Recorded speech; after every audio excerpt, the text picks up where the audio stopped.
औज़ुबिल्लाहि मिनश्शैतानिर्रजीम बिस्मिल्लाहिर्रहमानिर्रहीम। जी दोस्तों, अस्सलामु अलैकुम। उम्मीद करता हूँ कि आप सब दोस्त खैरियत से होंगे। जी दोस्तों, हमने कल क्लास 8 की मैथमेटिक्स में चैप्टर 2 स्टार्ट किया था, जिसका नाम क्या था, रियल नंबर्स। और इसमें हमने कुछ बेसिक डिफिनीशन पढ़े थे, नेचुरल नंबर के, होल नंबर के, इंटीजर्स के और रेशनल नंबर के। ठीक है। और रेशनल नंबर में हमने ये भी पढ़ा था कि रेशनल नंबर तो या टर्मिनेटिंग डिसिमल होंगे या नॉन टर्मिनेटिंग रिपीटिंग डिसिमल होंगे। तो मैं चलो आज हम recurring and non recurring decimal के बारे में पढ़ेंगे। तो जैसा कि कल हमने पढ़ा था रेशनल नंबर के बारे में कि रेशनल नंबर जो है वो तो या टर्मिनेटिंग डिसिमल होगी, मतलब पॉइंट के बाद जो हमारा जो डिवीज़न प्रोसेस है डिसिमल पॉइंट के बाद वो ख़त्म हो जाएगा। लेकिन अगर वो ख़त्म नहीं होता तो उसमें ज़रूर रिपीटिशन आ जाएगी। मतलब वो जो रेशनल नंबर होते हैं वो तो या टर्मिनेटिंग होते हैं या नॉन टर्मिनेटिंग रिकरिंग होते हैं। अब हम रिकरिंग डिसिमल के बारे में फिर पढ़ेंगे। रिकरिंग डिसिमल क्या होते हैं? A decimal number that has a single digit or block of digit that repeats itself an infinite time after the decimal point is called recurring decimal। Recurring decimal वो decimal होते हैं, वो point वाले number होते हैं जिसमें point के बाद सिंगल डिजिट या block of digit, single digit से ज़्यादा 2, 3, 4, ब्लॉक ऑफ डिजिट का मतलब ये होता है कि एक से ज़्यादा नंबर जो है वो रिपीट हो जाए, तो इसको हम क्या करें, इस डिसिमल को हम क्या बोलते हैं, रिकरिंग डिसिमल। फॉर एग्जांपल मैंने एग्जांपल लिखा है 2.313131 एंड सो ऑन। अगर यहाँ पर हम देखें तो इसमें 3131 रिपीट हो रहे हैं। इस तरह अगर मैं कोई और लिखूँ, पर अगर मैं लिखूँ 7.333 एंड सो ऑन, तो यहाँ पर अगर हम देखें तो इसमें 3 रिपीट हो रही है। तो इसको हम इस तरह भी लिख सकते हैं। कल हमने पढ़ा था कि जो नंबर रिपीट हो जाए, फॉर एग्जांपल मैं यहाँ पर लिखता हूँ 2.3131 एंड सो ऑन, तो इसको हम इस तरह भी लिख सकते हैं 2.31 बार। तो बार का मतलब यही है कि इस जो 31 पर जो बार आ गया तो इसका मतलब यही है कि इसमें ये जो 31 है ये रिपीट हो रहा है। ठीक है। तो ये हमारे पास था रिकरिंग डिसिमल। फिर इसके बाद है नॉन रिकरिंग डिसिमल।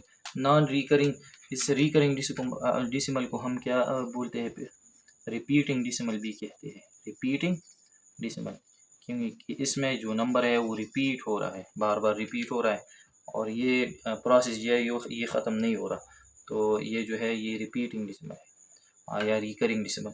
फिर इसके बाद है non recurring decimal. Non recurring decimal क्या होते हैं? Those decimal number that continues endlessly with no digit or block of digit repeating.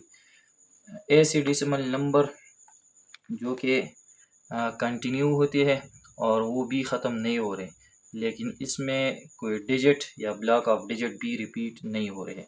तो इस तरह के डिजिट से पॉइंट डिसिमल नंबर को हम क्या कहेंगे? Non recurring decimal. यहाँ पर मैंने एग्जांपल लिखा है 73.135794028 एंड सो ऑन। अगर यहाँ पर हम देखें तो इसमें कोई पैटर्न, नंबरों का पैटर्न नहीं बन रहा। जो नंबर आए हैं पॉइंट के बाद वो एक दूसरे से बिल्कुल क्या है, मुख्तलिफ है। तो ये हमारे पास क्या हो गया? नॉन रिकरिंग, या इसको हम नॉन रिपीटिंग डिसिमल भी कहते हैं। क्या कहते हैं? Non repeating decimal. ये हमारे पास क्या है? Non repeating decimal. लेकिन एक बात आपको जहन में याद रखना है कि हमारे पास जो रेशनल नंबर होते हैं, रेशनल, अगर हम इसको डिवाइड करें, फॉर एग्जांपल मैं लिख देता हूँ 13/3। अभी हमारे पास एक रेशनल नंबर है जो हमने कल पढ़ा था। ठीक है। अगर इसको हम डिवाइड करें तो ये या तो ये टर्मिनेटिंग डिसिमल होगा, टर्मिनेटिंग मतलब पॉइंट के बाद जो डिवीजन है वो ख़त्म होगा, और या ये नॉन टर्मिनेटिंग होगा, लेकिन नॉन टर्मिनेटिंग के साथ ये क्या होगा? रिकरिंग डिसिमल ज़रूर होगा। ठीक है, क्योंकि ये रेशनल नंबर की प्रॉपर्टी है। और ये जो नॉन रिकरिंग डिसिमल है वो ज़्यादा इर्रेशनल नंबर होते हैं, इंशाल्लाह वो बाद में हम पढ़ेंगे। लेकिन नॉन रिकरिंग डिसिमल जो है वो ऐसे डिसिमल होते हैं जिसमें कोई रिपीटिशन पॉइंट के बाद ना हो और ना वो प्रोसेस ख़त्म हो जाए, ठीक है। रिकरिंग डेसिमल वो है जो पॉइंट के बाद डिजिट जो है वो रिपीट हो जाए, और इस तरह ये प्रोसेस भी एंडलेस है, ये ख़त्म नहीं हो रहा है लेकिन इसमें रिपीटिशन ज़रूर है, ठीक है। तो ये हमारे पास था रिकरिंग डेसिमल, और दूसरा हमारे पास क्या था, नॉन रिकरिंग डेसिमल। फिर इसके बाद है standard form of rational number. तो चलो पढ़ते हैं standard form of rational number क्या होता है। Rational number P over Q, हमने कल पढ़ा था कि रेशनल नंबर जो है वो फ्रैक्शन फॉर्म में होगा पी ओवर क्यू फॉर्म में। क्या मतलब क्या है, पी ओवर क्यू का मतलब है fraction form. Rational number P over Q such that ये जो डिनोमिनेटर में जो नंबर है वो ज़ीरो के बराबर नहीं होगा, क्योंकि हमने कल एक एग्जाम्पल हल सॉल्व किया था और इसमें हमने कहा था कि division by zero is not possible, and p q जो है वो क्या होंगे, इंटीजर्स होंगे, is said to be in standard form. अब इस नंबर को हम स्टैंडर्ड फॉर्म में कब कहेंगे कि ये जो रेशनल नंबर है ये स्टैंडर्ड फॉर्म में कब होगा, इफ़ अगर इसमें ये दो पॉइंट्स मौजूद हो तो ये हम इसको कहेंगे कि ये स्टैंडर्ड फॉर्म में है। पहला पॉइंट इसका ये है कि क्यू इज़ पॉजिटिव इंटीजर, ये जो डिनोमिनेटर में जो नंबर है वो पॉजिटिव होना चाहिए।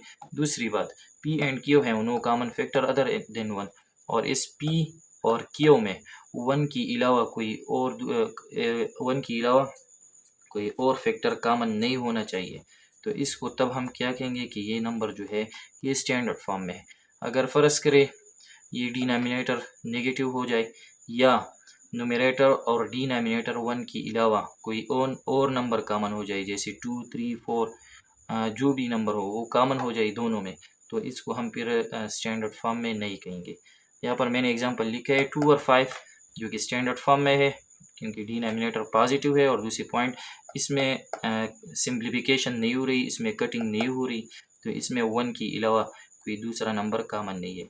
ये सिर्फ वन के टेबल से इसमें कटिंग हो सकती है, वन के अलावा कोई और टेबल में ये कटिंग नहीं हो सकती, तो इसमें सिर्फ वन कॉमन है, तो इसलिए ये स्टैंडर्ड फॉर्म में।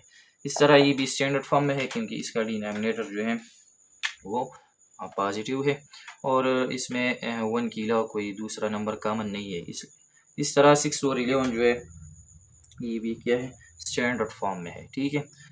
और ये जो मैंने ये जो नीचे नंबर लिखा है 12 ओवर 10 -24 ओवर -16 10 ओवर -3 4 ओवर -11 और नॉट इन स्टैंडर्ड फॉर्म, ये स्टैंडर्ड फॉर्म में नहीं है। क्यों नहीं है, क्योंकि अगर यहाँ पर देखा जाए 12 ओवर 10 तो इसमें वन के अलावा 2 भी कॉमन है। कैसे कॉमन है, अगर इसको देखा जाए तो इसमें सिंप्लीफिकेशन हो सकती है, 2 5 जार 10 2 6 जार 12, तो इसका आंसर अब क्या आ गया 6 और 5। पहले जो था ये स्टैंडर्ड फॉर्म में नहीं है, और अब जब इसमें कटिंग हो जाए तो इस ये अब क्या है, ये जो है ये अब स्टैंडर्ड फॉर्म में है, तो इसमें 2 कॉमन है। इस तरह अगर सेकंड एग्जांपल को देखा जाए तो इसका डिनोमिनेटर जो है वो नेगेटिव है, और इसी तरह इसमें 8 कॉमन है क्योंकि 8 2 ज़ा 16 8 3 ज़ा 24। अगर इसको देखा जाए तो इसमें सिर्फ क्या है, ये जो डिनोमिनेटर है ये नेगेटिव है, और यहाँ पर हमने कहा स्टैंडर्ड फॉर्म तब होगा जब ये डिनोमिनेटर पॉजिटिव होगा, तो ये नेगेटिव है। इसमें सिर्फ वन कॉमन है, फैक्टर तो वन कॉमन है, मतलब वन के अलावा कोई और नंबर कोई और टेबल में ये दोनों नंबर नहीं आ सकते, तो इसमें सिर्फ वन कॉमन है, लेकिन यहाँ पर ये जो डिनोमिनेटर है वो क्या है, नेगेटिव। इस तरह अगर इसको देखा जाए तो इसका डिनोमिनेटर भी नेगेटिव और इसमें 11 कॉमन है, 11 1 ज़ार 11 11 4 ज़ार 44, तो ये जो नंबर है ये स्टैंडर्ड फॉर्म में नहीं है। और ये जो अबाउ जो नंबर हमने एग्जांपल में पढ़े तो ये क्या है, ये स्टैंडर्ड फॉर्म में मौजूद है। दोस्तों हमारे पास जो नेक्स्ट टॉपिक है जो कि बुक में पेज नंबर 13 पर मौजूद है वो है rules to find whether rational number is terminating or not. मतलब ऐसे कुछ रूल्स है जिसको हमें डायरेक्ट ये पता चले कि ये जो हमारे पास एक रेशनल नंबर है ये टर्मिनेटिंग डेसिमल है या टर्मिनेटिंग नहीं है। अगर टर्मिनेटिंग नहीं है तो यहाँ पर मैंने ब्रैकेट में क्या लगाया है, रिकरिंग डेसिमल, मतलब वो रिकरिंग डेसिमल पीर होगा। टर्मिनेटिंग तो नहीं होगा लेकिन रिकरिंग का मतलब ये है जब ये हमने पहले पढ़ा है कि वो डिसिमल जो पॉइंट के बाद इसकी जो डिजिट है वो रिपीट हो जाए तो वो क्या कहलाएंगे, रिकरिंग डिसिमल। तो यहाँ पर मैंने लिखा है if we factorize a rational number and we get 2 or 5 or 2 and 5 in the denominator then the rational number is terminating decimal। अगर हमें एक रैशनल नंबर दिया जाए और हमसे ये पूछा जाए कि ये जो है ये टर्मिनेटिंग है या नॉन टर्मिनेटिंग, तो विदाउट डिवीजन हम ये डिवीजन नहीं करेंगे, उससे फाइंड नहीं करेंगे, लेकिन इस रूल के मुताबिक हमें पता चलेगा कि ये टर्मिनेटिंग है और या नॉन। तो ये रूल ये है कि अगर अब जब हम इसमें फैक्टराइजेशन करेंगे और हमारे पास डिनोमिनेटर में सिर्फ क्या आ जाए फैक्टर, सिर्फ 2 आ जाए या सिर्फ 5 आ जाए और या 2 और 5 टुगेदर आ जाए, तो इस डिनोमिनेटर में, तो इसको फिर हम क्या कहेंगे कि ये जो नंबर होगा ये क्या होगा, ये टर्मिनेटिंग डिसिमल होगा। ये हमारे पास एक रूल है और इस रूल से हमें ये पता चलेगा। अगर हम फैक्टराइजेशन के बाद ये देख लें कि हमारे पास डिनोमिनेटर में 2 है या सिर्फ 5 है या सिर्फ 2 और 5 दोनों है, तो फिर हम क्या कहेंगे कि ये जो रैशनल नंबर होगा ये क्या होगा, टर्मिनेटिंग डिसिमल होगा। तो यहाँ पर मैंने एक एग्जांपल लिया है, मैं इसको सॉल्व करूँगा और आपको इसके थ्रू समझाऊँगा, ठीक है। तो हम विदाउट डिवीजन ये फाइंड करेंगे कि ये जो 22 और 8 है ये टर्मिनेटिंग डिसिमल है या नॉन टर्मिनेटिंग रिकरिंग डिसिमल है, ठीक है। तो कैसे फाइंड करेंगे, सबसे पहले हम इसमें फैक्टराइजेशन करेंगे। फैक्टराइजेशन का मतलब ये है कि हम इसमें कटिंग करेंगे और फिर इसके बाद देखेंगे कि इसमें कोई कॉमन है या नहीं है। तो हम इसको डायरेक्ट भी इसमें कटिंग कर सकते हैं और अगर डायरेक्ट नहीं करें तो हम इसको फैक्टराइज करते हैं। तो चलो मैं फर्स्ट किसको फैक्टराइज करता हूँ 28 को। तो प्राइम नंबर से हम इसमें फैक्टराइजेशन करेंगे 28। तो ये फैक्टराइजेशन का तरीक़ा है। प्राइम नंबर हमारे पास पहला प्राइम नंबर क्या है 2, तो 2 1 ज़ा 2, 2 4 ज़ा 8, इस तरह 2 7 ज़ा 14, 7 1 ज़ा 7, ठीक है, ये आ गया। फिर इसके बाद हम क्या फैक्टराइज करेंगे 8, 2 4 ज़ा 8, सिर्फ प्राइम नंबर से हमने इसको फैक्टराइज करना है। 2 2 ज़ा 4 और 2 1 ज़ा 2, तो हमारे पास 28 और 8 ये इक्वल हो गया। 28 का फैक्टर मैं लिख देता हूँ 2 मल्टीप्लाई बाई 2 मल्टीप्लाई बाई 7, इस तरह मैं लिख देता हूँ 2 मल्टीप्लाई बाई 2 मल्टीप्लाई बाई 2। तो यहाँ पर देखिए कि ये 2 के साथ कट हो गया, ठीक है, इस तरह ये 2 और 3, तो इससे क्या आ गया 7 और 2। अब हम इसका डिनोमिनेटर को देखते हैं कि क्या है। तो यहाँ पर हमने रूल में पढ़ा है कि डिनोमिनेटर में क्या आ जाए, 2 आ जाए या सिर्फ 5 आ जाए या 2 और 5 दोनों आ जाए, तो ये क्या होगा, ये जो है ये टर्मिनेटिंग। तो अब इसका डिनोमिनेटर क्या आ गया आफ्टर फैक्टराइजिंग, इसका डिनोमिनेटर है 2, तो इससे क्या पता चला कि ये कौन सा डिसिमल होगा, ये हमारे पास टर्मिनेटिंग डिसिमल होगा, टर्मिनेटिंग डिसिमल। और मैं इसका वेरिफिकेशन भी यहाँ करता हूँ कि ये जो रूल हमने पढ़ा तो इसमें ये 2 आ गया तो ये टर्मिनेटिंग, और वेरिफिकेशन हम इसका भी कर सकते हैं कि ये वाकई क्या है, टर्मिनेटिंग डिसिमल। तो वेरिफिकेशन करते हैं, ठीक है। तो 28 को डिवाइड करना है किससे, 8 से। तो यहाँ पर 8 3 ज़ा 24, तो 8 माइनस 4 4, 2 माइनस 2 ज़ीरो, ज़ीरो लगाने की ज़रूरत नहीं है पहले। अब यहाँ हम 4 के साथ क्या लगाएंगे 0, और 0 की जगह हम क्या लगाएंगे पॉइंट। तो 8 5 ज़ा के आ गया 40। तो अब ये हमारे पास जो ये डिवीज़न है ये ख़त्म हो गया और इससे आंसर किया गया 3.5, जो कि क्या है, टर्मिनेटिंग डेसिमल। हमारे पास क्या है, टर्मिनेटिंग डेसिमल। और हमें रूल से ये पता चला कि जब हमारे पास डिनोमिनेटर में 2 आ जाए या 5 आ जाए या 2 एंड 5 आ जाए, तो ये हमारे पास क्या होगा, ये हमारे पास होंगे टर्मिनेटिंग डेसिमल। तो ये एक एग्जांपल मैंने हल किया और इससे हमें ये पता चला कि ये तो टर्मिनेटिंग डेसिमल है। मैं एक और एग्जांपल भी सॉल्व कर देता हूँ। जिससे हमको ये पता चले कि ये टर्मिनेटिंग है या नॉन टर्मिनेटिंग है। Non terminating recurring decimal.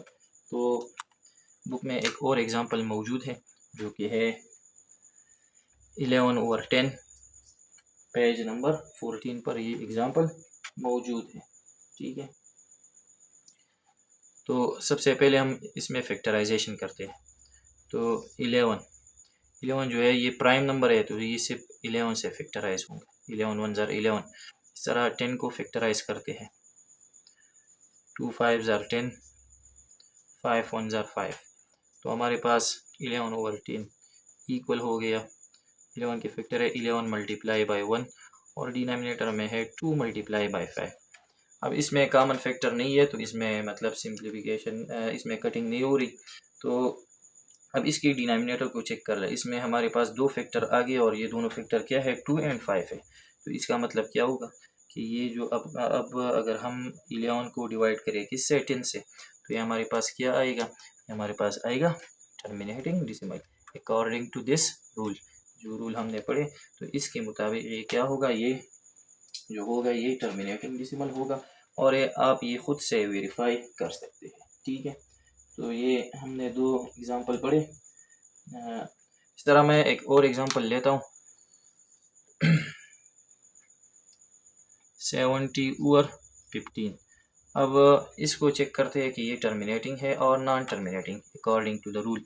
तो सबसे पहले मैं इसमें फैक्टराइजेशन करता हूँ प्राइम नंबर से। तो ये है 7, तो 2 से 2 3 ज़र 6 और ये 7 7 माइनस 6 1 यहाँ पर, तो ये क्या है 10, 2 5 ज़र 10। अब ये 35 है, लास्ट में 5 है, तो ये 2 से फैक्टराइज नहीं होगा। तो हमें इसको क्या करना है 3 पर चेक करना है, क्योंकि 2 के बाद जो नेक्स्ट प्राइम नंबर है वो 3 है।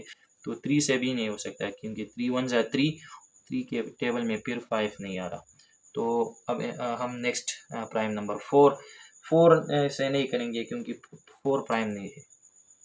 5 7 ज़र 35, 7 1 ज़र 7, इस तरह 15, 3 5 ज़र 15, 5 1 ज़र 5। तो हमारे पास 70/15 ये बराबर हो गया 2 मल्टीप्लाई बाई 5 मल्टीप्लाई बाई 7 जो कि 70 की फैक्टर है, और इस तरह 15 की फैक्टर क्या है 3 मल्टीप्लाई बाई 5। अब इसकी डिनोमिनेटर को हमने चेक करना है कि डिनोमिनेटर में क्या होना चाहिए 2 या 5 या 2 और 5 होना चाहिए। तो अगर इसकी डिनोमिनेटर को हम चेक करें तो इसमें तो 5 मौजूद है, लेकिन 5 के साथ क्या मौजूद है 3 मौजूद है, और रूल में हमने कहा था कि 2 और 5 होना चाहिए। तो अकॉर्डिंग टू द रूल ये जो नंबर होगा 70/5 ये नॉन टर्मिनेटिंग होगा। क्या होगा नॉन टर्मिनेटिंग, लेकिन ब्रैकेट में मैंने क्या लिखा है रिकरिंग, तो इसके साथ ये क्या होगा रिकरिंग भी ज़रूर होगा। ठीक है, रिकरिंग डेसिमल भी होगा, मतलब पॉइंट के बाद जो ये डिवीज़न है वो ख़त्म नहीं होगा। और इसके साथ रिकरिंग का मतलब ये है कि आफ्टर 1 डिजिट 2 डिजिट 3 डिजिट, मतलब जितने भी डिजिट हो मतलब एक मखसूस तादाद के बाद ये क्या होगा ये रिपीट होगा। ठीक है, तो ये था rule to find whether rational number is terminating or non terminating. तो ये सिंपल सा रूल था। मैं उम्मीद करता हूँ कि ये टॉपिक आप लोगों को समझ आ गई होगी। अगर फिर भी कोई मसला हो तो आप कमेंट बॉक्स में ज़रूर पूछ सकती है। Thank you.